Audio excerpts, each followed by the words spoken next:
Hi, I'm Donna Ray. And I'm Al Wadley. Welcome to our podcast, Feldenkrais for Life. In each episode, we will discuss ideas and experiences pertaining to the Feldenkrais method. You're going to learn skills that will move pain to comfort, anxiety to ease, and we'll explore learning and how to spark creativity. To learn more about Donna, visit her site at donnaray.com. To find Al Wadley, go to achievingexcellence.com.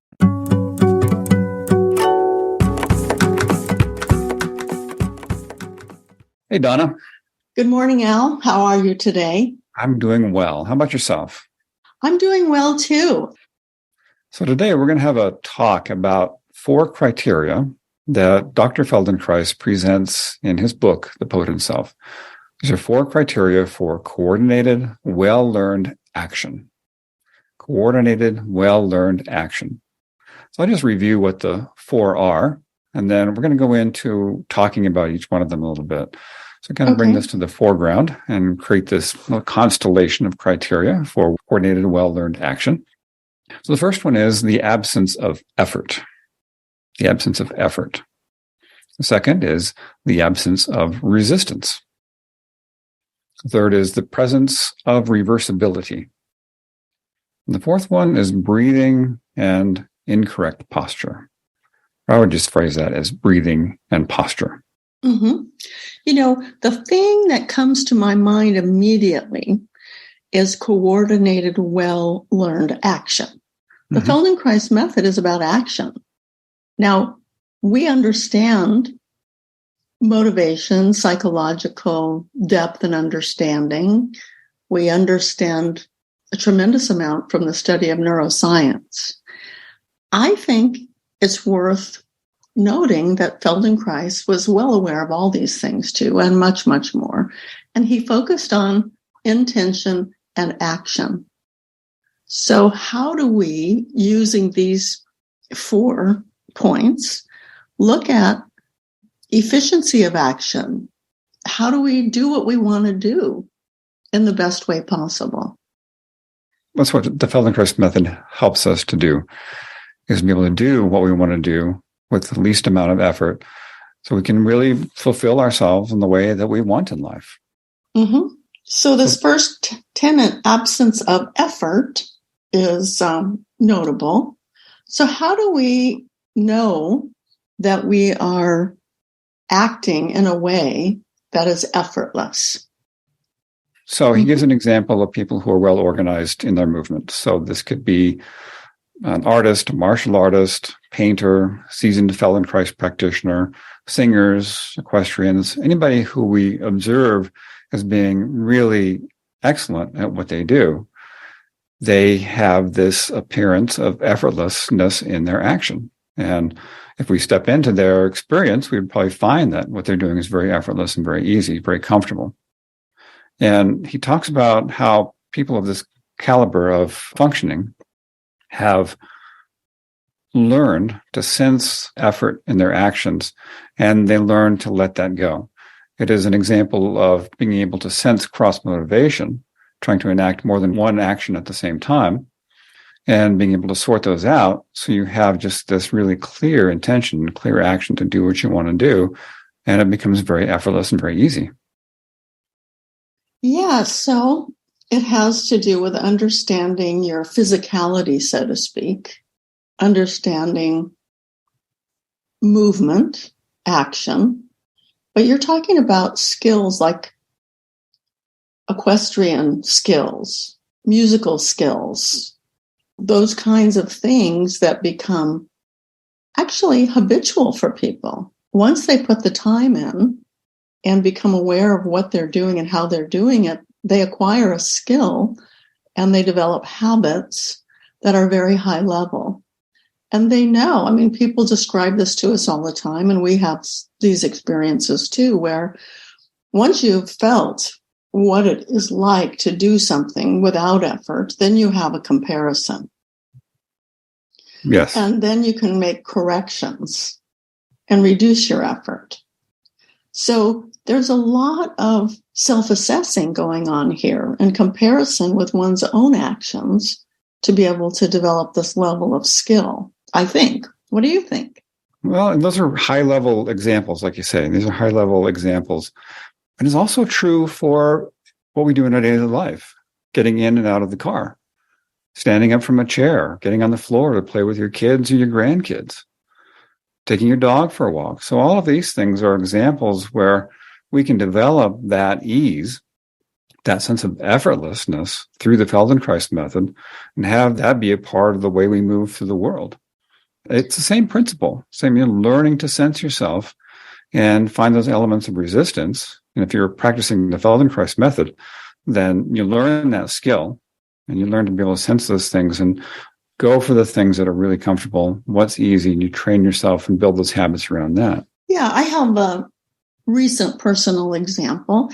I've increased my exercise. I've started erging. Erging? Yeah, exactly. What is that? My kids gave me a rowing machine for the holidays. So erging is what that's called. You sit and you row, It's an interesting feeling. It feels good. And it takes a lot of self-awareness to do it well. And if I don't do it well, I have more aches and pains. But I have more aches and pains anyway from doing it because it's a kind of exercise that I'm not used to doing. So I'm bringing awareness to it. But I found that after erging, the next morning I'll get up and I feel certain kind of soreness and tightness. And when I get up and start to walk, my walking, if anyone looked at me, would think that it was horrific. And it actually feels pretty horrific. So I immediately stop, lengthen my spine, stand tall. And when I take a step, then I turn my shoulders in the opposite way of my legs and my pelvis. So I don't allow myself to continue walking like that. It makes me feel like a very, very old person. At least, that's in a way a terrible ageist thing to say. But, I want to feel youthful. So I have to bring myself back to what I know to be efficient action in walking. And I can do it in just a couple of minutes. And if I don't stop and do that, I kind of lumber along with great difficulty. So having had the experience of understanding fluid movement and walking gives me the opportunity to use that knowledge and apply it first thing in the morning when I walk from the bedroom to the kitchen to get my first cup of whatever it may be, coffee, tea, lemon water, something like that. That's a really excellent example. Love that. Learning a new skill like that, it can be really interesting. Learn how to do it and sense yourself while you're doing it, bringing your awareness into it. And over time, you get used to it. You build your skill with it. It'll be something that's really comfortable and fun for you to do. And I'm going about it with the least amount of resistance. So I put the contraption in my art room where I paint. So I could be painting and then I sit down and I do, say, 10 to 30 repetitions, and then I go back to painting. And by doing a few like that, I feel very upright and energized. Yeah. So I'm playing around with it. So the environment itself gives me the cue to go sit on it and, row and pay attention to my posture, to my breathing. And I feel like I'm really applying the Feldenkrais method to this new endeavor. It's so much more interesting.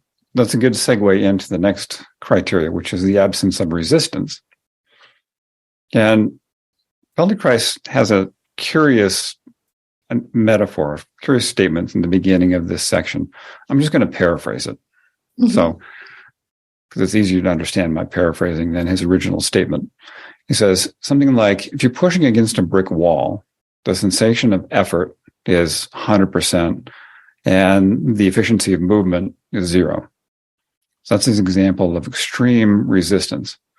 And then he talks about how these conflicting sensations, kind of like what you were illustrating with getting up in the morning and having the residue of that exercise still in your musculature, creates this sense of resistance to moving where you want to move, which is easily and comfortably and gracefully down the hall to get your coffee or your tea or whatever you're going to have in the morning. So it's interesting to sense that. He calls it cross motivation, and to be able to sense that stuff and sort it out. So that's another example from your example of how becoming aware of resistance is the way to help let it go. Yeah. So as I'm listening to you, I'm considering resistance in a number of ways. So one is the resistance of the action itself. So if you push a brick wall, you've got a lot of resistance there. I mean, you can't move a brick wall, but you can actually distribute the effort throughout yourself so that when you push the brick wall, you feel pretty good. Or you can tighten up here or there and feel pretty awful while you're pushing a brick wall. The same with erging is like I can sit there and breathe and organize myself and create length in my spine and create the act of rowing in a way that feels really good, or I can struggle with it. And I've done both, and I've done everything in between, I think. There's just so many different ways to do it in a way that's uncomfortable. So by searching for comfort, you're reducing the resistance. And if we don't do that, the resistance is not only physical, it becomes very emotional, psychological, you could say, because you want to avoid the thing that feels really terrible. We all do. Yeah. You don't want to feel terrible pushing a brick wall or riding a bicycle for that matter, or, lifting weights, whatever it is. If you're searching for pleasure and ease and less resistance, then you have a completely different mindset about what you're doing and even what you've accomplished when you complete that particular action. Here's an example. I think you'll relate to this. It's more of a resistance that's really outside people's conscious awareness. They're maybe trying to do something like just go for a walk or some basic household things, and they're experiencing pain or difficulty. There's a resistance in their musculature, their nervous system to doing this action. And a lot of it shows up as a result of an old injury that's healed. And when we get injured, our brain and nervous system, in their great wisdom, constrain that part of ourselves so it can heal. But they don't always remember to let go. So there's a habit that's formed around constraining that part. And that lingers on over time. And that can create a sense of resistance or stiffness that people experience when they're trying to do the things they want to do. So I encounter that a lot in my practice, this kind of old injury kind of stuff. And we have to sort through that and work through that, and a hands-on lesson and help people do that in awareness of their movement as well. So these things can be more unconscious and really outside somebody's awareness. They don't know that they're experiencing resistance, but it's still there. And it's still inhibiting them from doing what they want to do. It's another way that Feldenkrais lessons help people to become more fully engaged in life and do the things they want to do easily and comfortably. That's so true. And, what you're touching on, it's like, what are we aware of and what are we not aware of?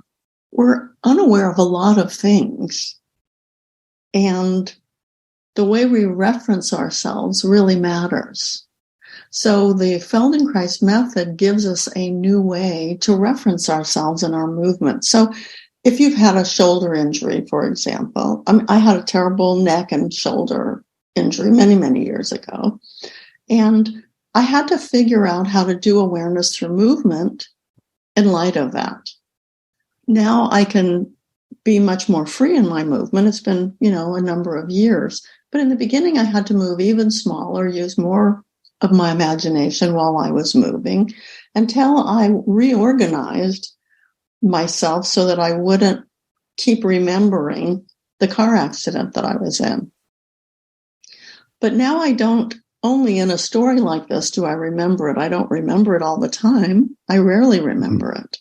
But the process of re-educating myself so that I stopped referencing that, it took some time, and I was very patient, and I continued to do the work, and I also received hands-on lessons, functional integration, until I felt like I was completely capable once again of doing what I wanted to do.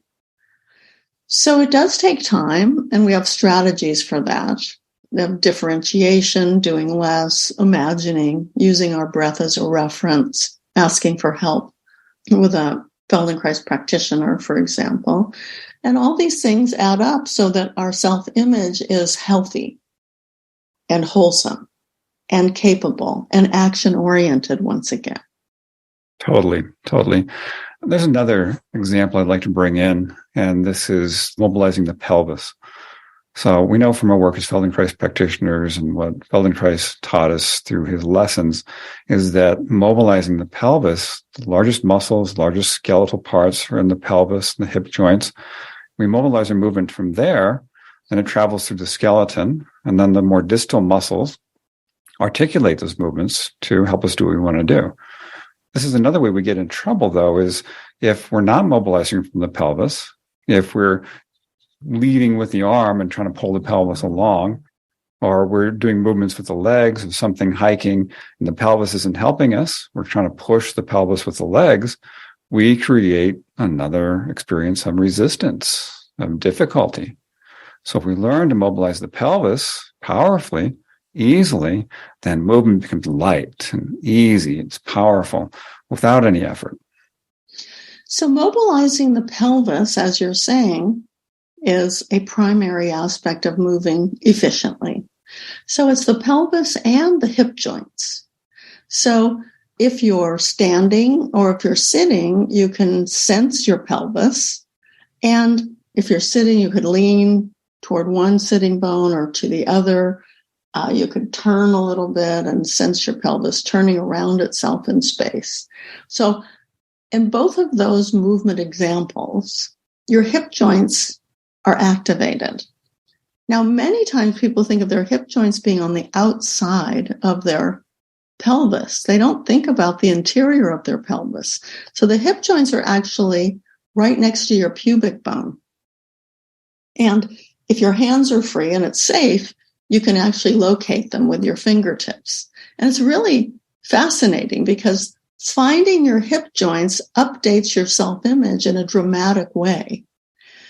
Instead of feeling like a barrel that's moving, you start to sense articulated joint action in your hip joints. And those hip joints relate to your knees bending and your ankles moving so that you activate the relationship between all of those joints that are creating balance for you. And that balance is tremendously important. It's one of the most important things about being upright is being able to balance. So when you get a chance, find your hip joints and then turn from your hip joints and see, sense, notice how your pelvis actually moves differently. A very common habit that we find with our students is that they immobilize their hip joints. And that is done in a number of ways. One of the most common is tucking the pelvis under. It's thinking about your tailbone, for example, and instead of having your tailbone point to the floor, people tilt their pelvis so that it's slightly pointing forward. That lengthens the lumbar spine a little bit, and you usually have to contract your belly muscles to be in that position. Now, unfortunately, many professionals teach people to do this as a way of creating safety for their lumbar spine. Now, I believe, and I think you found this too, Al, correct me if I'm wrong, is by activating the hip joints, you don't have to worry so much about the lumbar spine. It's actually the problem is that the hip joints aren't moving, so you're asking your lower back to do too much movement because it actually doesn't twist very much. It flexes, it tucks under, and it extends. The tail can go back, but there's very little twisting articulation in the lumbar spine. It's above, going toward the thorax, going toward the middle back. So there's a lot of confusion about efficiency of movement. And the whole idea of holding your pelvis still makes absolutely no sense at all. I completely agree.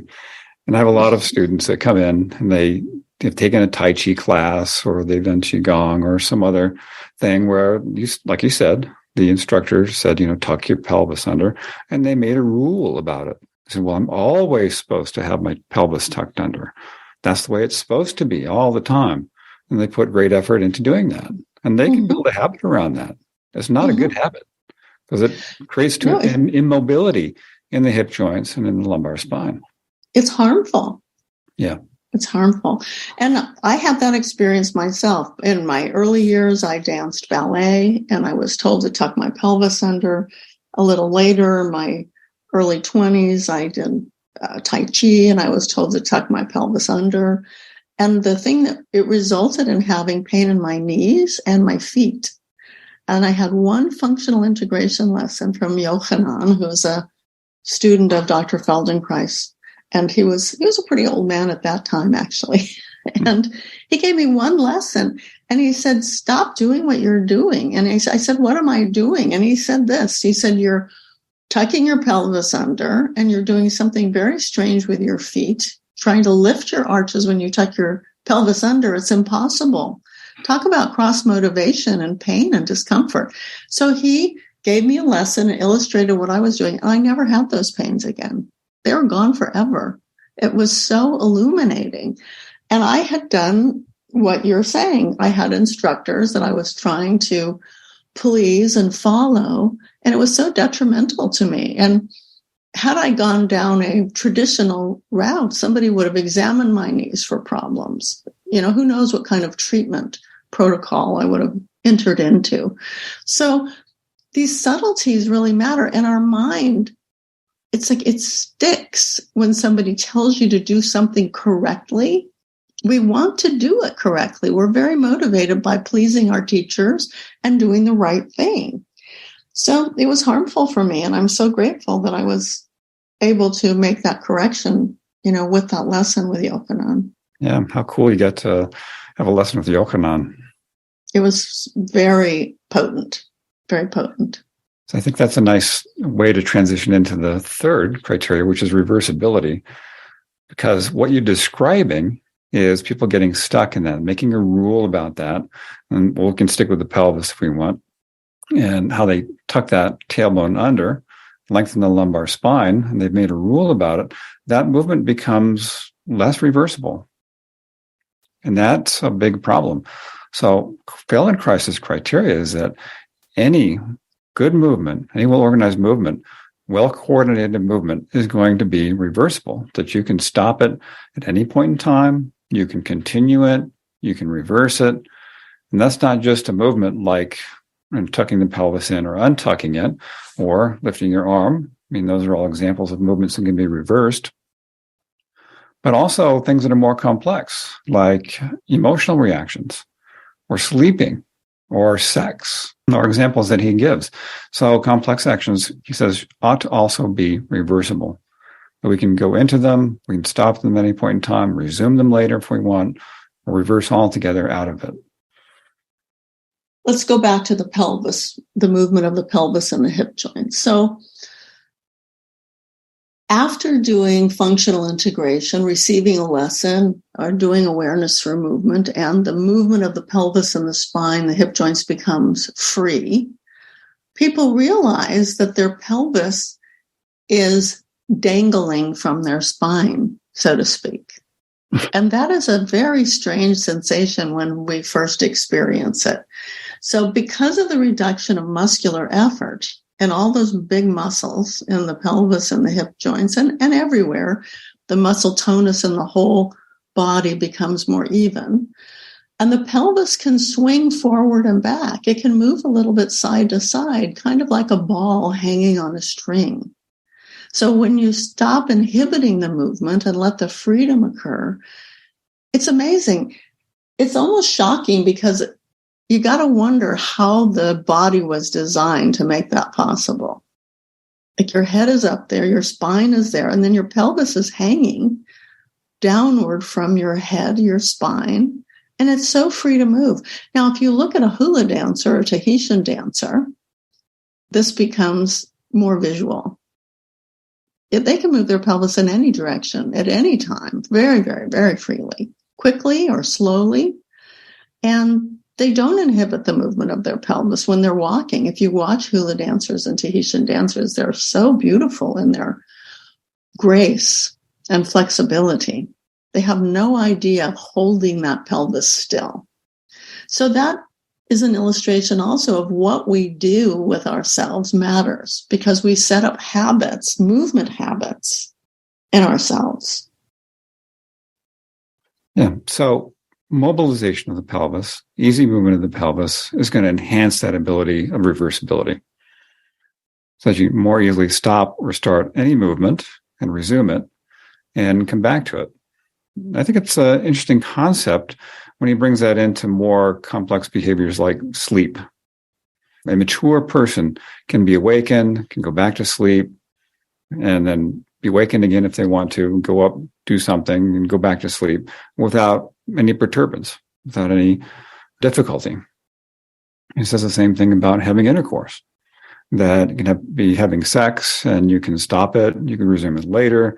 There's all kinds of ways of having that experience. And so I think that's interesting to think about that in a kind of more high level or more complex behavioral situation.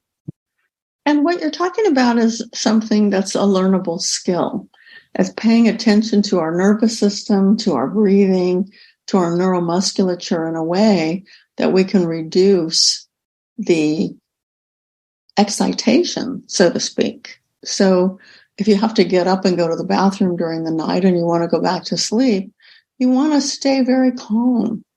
You want to keep that excitation at a minimal level so that you don't wake yourself up and have to go back down again. So there's this excitation and then the reduction of excitation in the nervous system. And that can happen through movement. It can happen with thinking. You don't want to turn the lights on, for example, because we know if you turn the lights on, you're going to stimulate your brain. You don't want to look at your telephone. They're going to stimulate your brain. So you want to create the environment that's going to support the action that you're involved with as much as possible. I got to practice that last night. Our little dog, for some reason, about 3:00, started whining, and he had to go out. I just stayed calm and let him out. He went out and did his thing, called him. He came back in, got back in his crate, and I was able to go back to sleep, which I was very happy about. So he had a happy camper daddy in the morning. Yeah. Let's go into the fourth criteria, which is breathing. He talks about breathing and posture. So breathing is very important. He talks about how holding the breath is very common, and people are anticipating something to be difficult, or then in a new situation, an unfamiliar situation, they'll hold the breath. And that becomes a habit.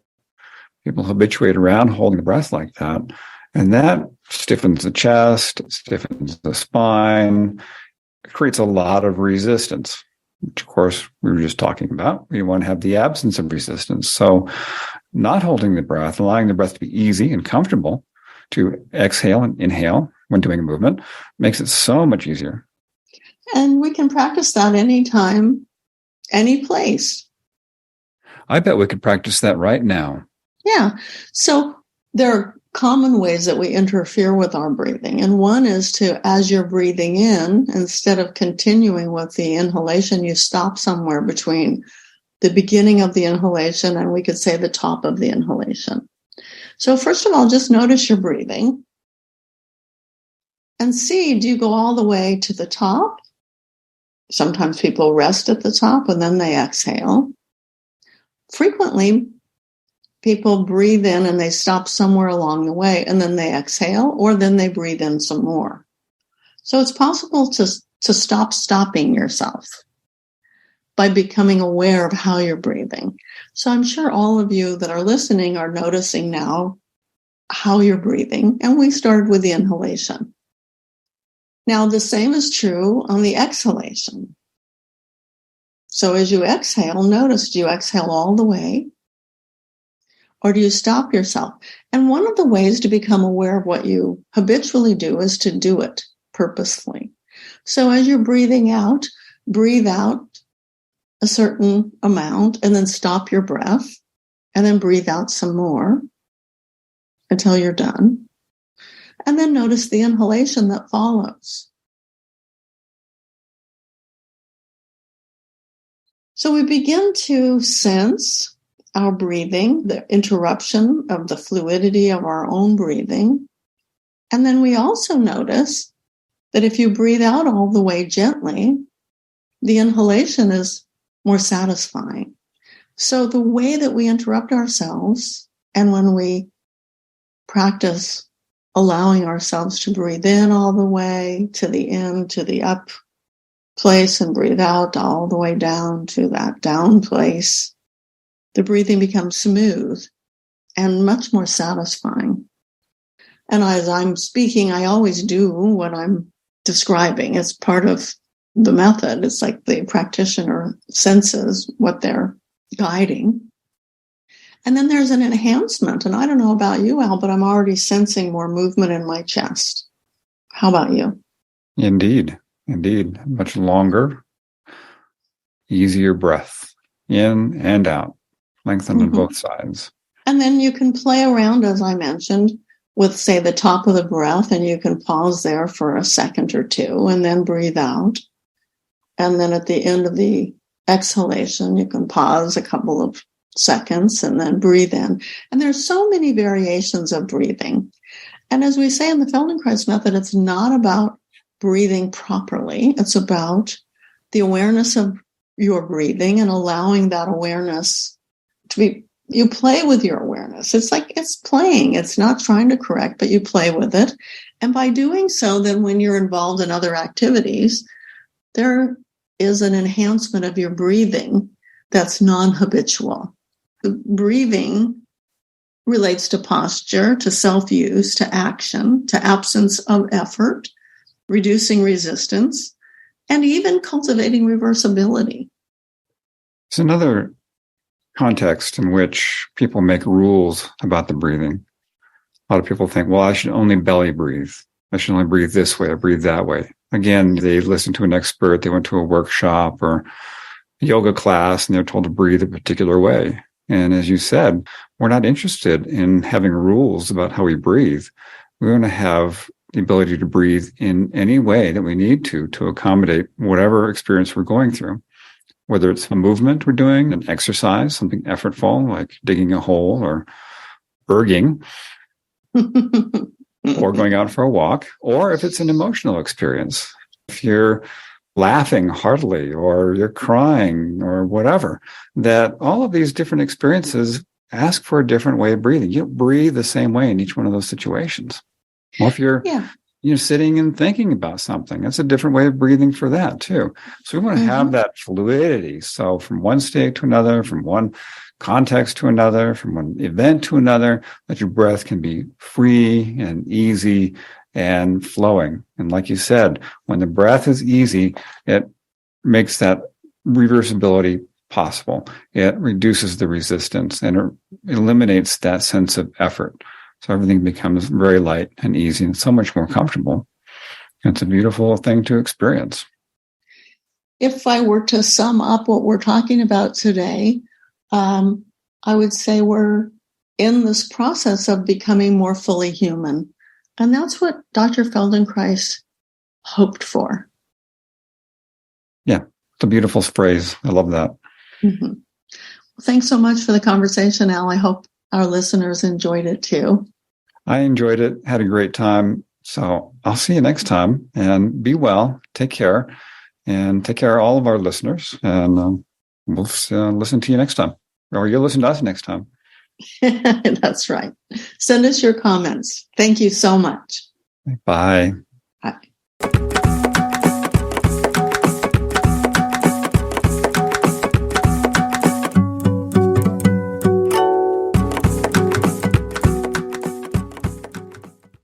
If you'd like to follow up with a question, send an email to info@feldenkrais4life.com. We would love to hear from you. You can learn more about us on our websites. You can find Al at achievingexcellence.com. You can visit my site to join my classes and reach out to me for private lessons online or at my Longmont studio. You'll find my store, the Feldenkrais store, there as well. We can purchase books, audio products, and videos. Donna's website is donnaray.com. And if you visit my website, you'll find that I'm offering individual sessions, group classes in the Feldenkrais method, mentoring groups, professional Feldenkrais training program information, and recorded lessons. Thank you again so much for joining us. I look forward to you hearing us next week. Bye now. Bye.